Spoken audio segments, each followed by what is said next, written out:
Perombakan diisyaratkan oleh Wakil Presiden Yusuf Kala pasca pertemuan tertutup dengan Presiden Joko Widodo malam tadi di Istana Negara. JK yang dikonfirmasi oleh wartawan membenarkan adanya rencana perombakan kabinet, namun JK tidak menegaskan pos mana saja yang akan diganti. Isu perombakan kabinet ini telah berhembus jauh sebelum bulan puasa lalu. Sejumlah pengamat menyatakan pos menteri yang bakal banyak diganti adalah Menteri Bidang Ekonomi.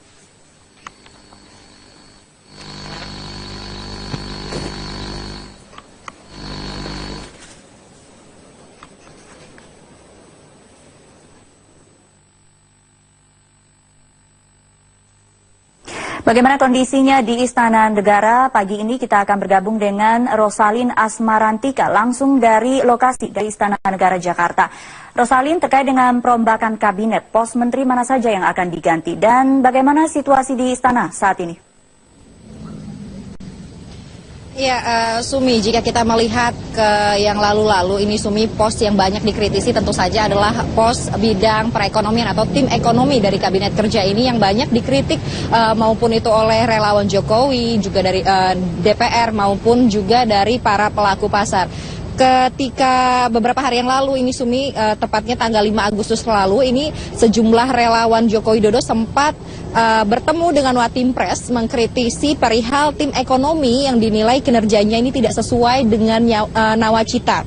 Kemudian juga ada beberapa menteri koordinator serta pejabat setingkat menteri yang ini diinformasikan ataupun juga dikeluhkan bahwa kinerjanya ini tidak cukup mumpuni atau tidak memadai dan layak untuk di-reshuffle. Sementara ini situasi terkini di Istana Negara, di Kompleks Istana Kepresidenan ini, baik di Istana Negara maupun di Istana Merdeka, sudah bersiap-siap untuk pelantikan Gubernur Banten Rano Karno yang rencananya atau dijadwalkan ini pada pukul 13 siang nanti. Namun kami juga sempat mendengar selentingan begitu bahwa media ini nanti akan dipersilakan untuk masuk ke dalam selain untuk meliput pelantikan Gubernur Banten, juga nanti isunya ini akan ada reshuffle sekaligus ini pelantikan menteri-menteri baru yang menduduki jabatan baru. Namun belum bisa dikonfirmasi lebih lanjut apakah pelantikan ini akan dilaksanakan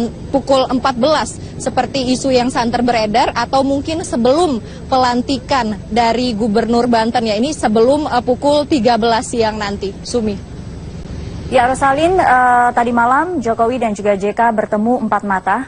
Mungkin Anda mendapatkan informasi apa yang dibahas mereka? Iya, Sumi, sebenarnya ini pertemuan empat mata antara Presiden Joko Widodo dengan Wakil Presiden Yusuf Kala ini adalah membahas mengenai pidato Presiden tanggal 14 Agustus nanti yang berisi juga laporan keuangan negara. Selain itu juga ini informasi yang kami dapatkan pada pertemuan hari Selasa sejak sore hingga malam lalu di Istana Merdeka. Ini Presiden dan Wakil Presiden juga membahas mengenai kelangkaan daging sapi yang terjadi dan juga ini ada agenda yang dilakukan atau diselipkan oleh Presiden dan Wakil Presidennya, ini memanggil beberapa menteri dari Kabinet Kerja ke Istana, dan diantaranya ini ada 5 menteri yang dipanggil oleh Presiden dan Wakil Presiden. Ya, ini ada Menteri Koordinator Perekonomian Sofyan Djalil, kemudian juga ada Menko Polhukam Tejo Edy, kemudian Menteri Kemaritiman Indro Yono Susilo, Andrinov Caniago juga dipanggil, Kepala Bappenas, dan juga ada Sekretaris Kabinet Andi Wijayanto yang nampak juga hadir di pertemuan empat mata yang sebelumnya dilakukan oleh Presiden Joko Widodo dan juga Wakil Presiden Yusuf Kala. Informasinya ini yang kami dengar adalah bahwa para menteri yang dipanggil semalam ini adalah menteri yang diduga kuat akan terkena reshuffle, dan reshuffle ini bisa berupa pencopotan jabatan atau juga pergeseran jabatan dari menteri yang satu ke kementerian lainnya. Dan informasi yang kami dapatkan ini akan ada 6 jabatan baik menteri maupun juga pejabat tinggi setingkat menteri yang akan di-reshuffle. Namun demikian ini kami belum bisa memverifikasi ataupun juga mengkonfirmasi lebih lanjut kepada pihak istana mengenai siapa-siapa saja 6 menteri ini. Selain yang seperti yang saya sebutkan tadi, 5 diantaranya ini adalah diduga kuat yang dipanggil Presiden pada pertemuan malam kemarin. Sumi. Baik, Rosalin Asmarantika, kami akan terus mengupdate informasi terbaru dari Istana Negara Jakarta. Terima kasih untuk informasinya.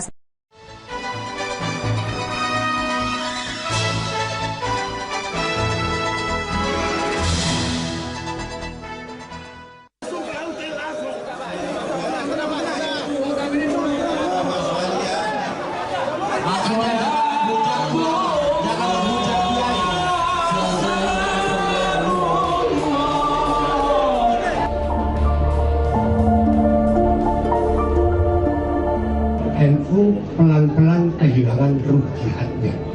Pragmatisme mulai menampakkan dirinya. Ini yang harus kita lawan.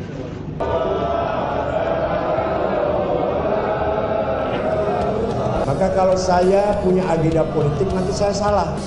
Karena saya tidak punya pengalaman atau naluri atau kepentingan politik praktis maksudnya.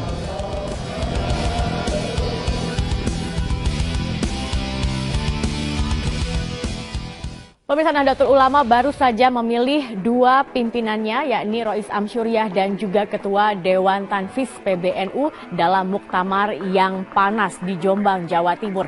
Panasnya muktamar ini ditengarai karena beroperasinya kekuatan politik untuk berebut pengaruh di ormas Islam terbesar di Indonesia ini. Dan selama 30 menit ke depan, Metro Highlight akan mengulasnya bersama saya, Zakia Arfan.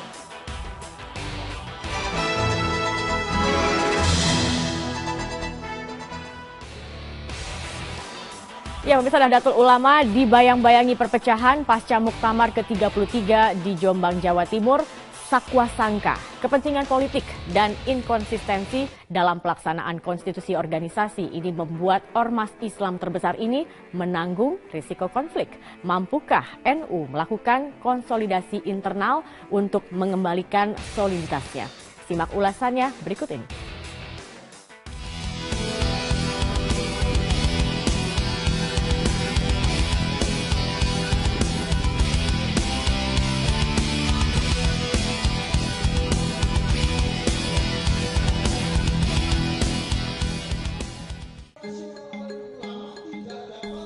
Hujan interupsi langsung mewarnai sidang pleno Muktamar ke-33 Nahdlatul Ulama di alun-alun Kabupaten Jombang, Jawa Timur.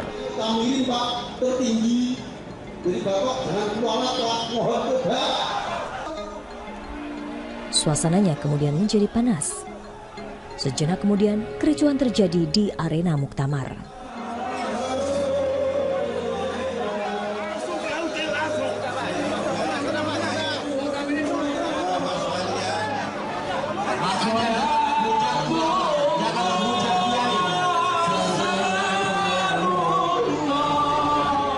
Pimpinan sidang Kiai Haji Slamet Effendi akhirnya menghentikan jalannya sidang.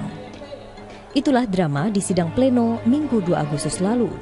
Para muktamirin nyaris baku hantam di arena muktamar. Pemicunya adalah pemaksaan penggunaan sistem Ahlul Hali wal Aqdi atau AHWA untuk pemilihan Rois Am Syuriah PBNU periode 2015-2020. Sejumlah pengurus wilayah dan cabang NU menolak menggunakan sistem AHWA karena tidak sesuai dengan anggaran dasar, anggaran rumah tangga, atau AD/ART.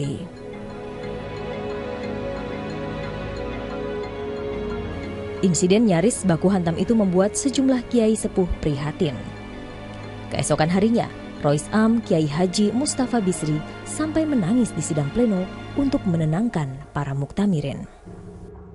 Tolong maafkan saya, dan sekali lagi, ini perlu sekali yang saya sampaikan. Sebagai penanggung jawab muktamar, saya mohon maaf kepada semua muktamirin, terutama yang dari jauh, terutama yang tua-tua, yang karena teknis daripada panitia mengecewakan Anda sekalian. Saya dengan kerendahan hati mohon maaf, mohon keikhlasan Anda sekalian.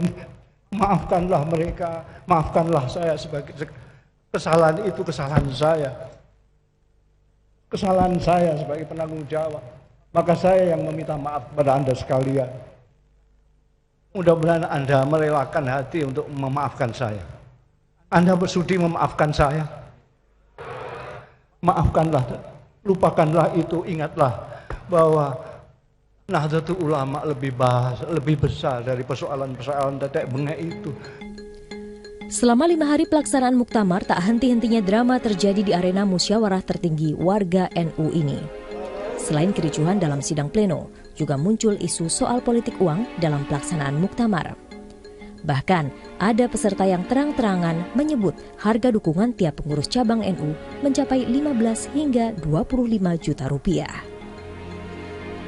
Inilah yang menjadi alasan mengapa Kiai Haji Solahuddin Wahid atau Gus Solah mengaku prihatin. Cucu pendiri NU Kiai Haji Hasyim Asy'ari ini menyebut pragmatisme sudah merasuki kalangan Nahdliyin. Saya mengharapkan, menghimbau kepada pihak yang menyuruh, yang mengiming-imingi, stoplah ini. Anda menghancurkan NU. Ada politik uang gitu maksudnya ya? Ya kira-kira seperti itu.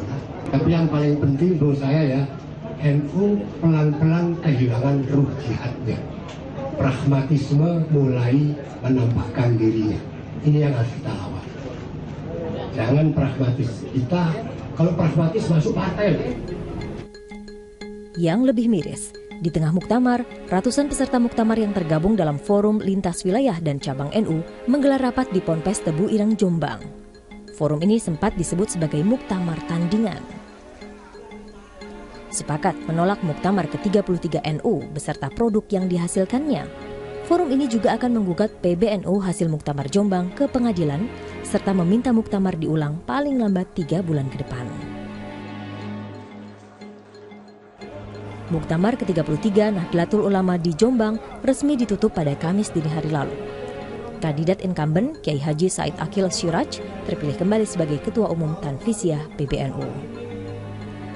Pada putaran pertama dari 417 suara yang masuk, Said Akil mendapatkan 287, disusul Kiai Haji Asad Ali 107 suara, Kiai Haji Solahuddin Wahid 10 suara. Lalu Kiai Haji Hilmi Muhammadiyah mendapat 3 suara, Kiai Haji Mustafa Bisri 1 suara, Kiai Haji Muhammad Adnan 1 suara, dan Kiai Haji Idrus Romli 1 suara, sedang 2 suara lainnya abstain. Berdasarkan ketentuan, 2 kandidat yang mendapat minimal 99 suara berhak maju ke pemilihan putaran selanjutnya. Dengan demikian, yang berhak adalah Kiai Haji Said Akil Siraj dan Kiai Haji Asad Ali.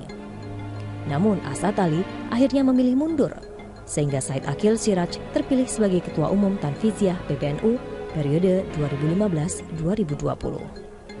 Sedangkan Rois Am Syuriah akhirnya dijabat Kiai Haji Ma'ruf Amin. Setelah Rois Syam terpilih, Kiai Haji Mustafa Bisri menyampaikan surat ketidaksediaan. Muktamar Jombang memang sudah menghasilkan duet kepemimpinan NU di tangan Said Akil dan Ma'ruf Amin. Namun, dinamika keras yang terjadi selama muktamar menyisakan pekerjaan rumah yang tidak ringan bagi duet tersebut. Apa yang terjadi di Jombang selama 5 hari itu sejatinya menggambarkan adanya transformasi di tubuh Nahdliyin. Ada dorongan untuk berpartisipasi secara lebih luas di antara mereka dalam pengambilan keputusan, termasuk dalam memilih pemimpinnya.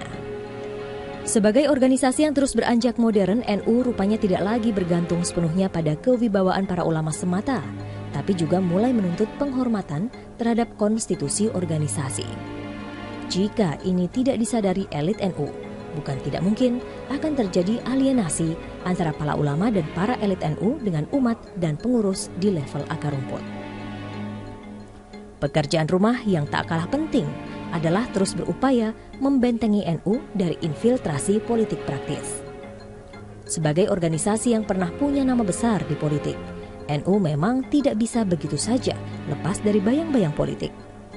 Ditambah dengan jumlah massa yang luar biasa besar, NU akan selalu digoda oleh kepentingan politik. Dan melepaskan diri dari kepentingan politik praktis bagi NU jelas membutuhkan ikhtiar yang tak kenal henti.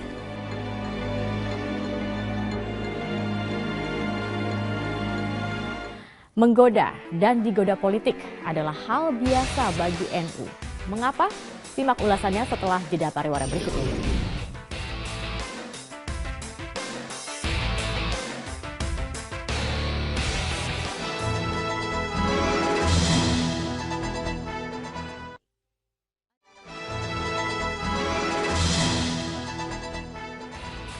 Operasi politik di Muktamar NU begitu terasa. Maklum, NU dengan jumlah anggota yang sangat besar tentu menjadi daya tarik politik yang besar juga. Selain itu,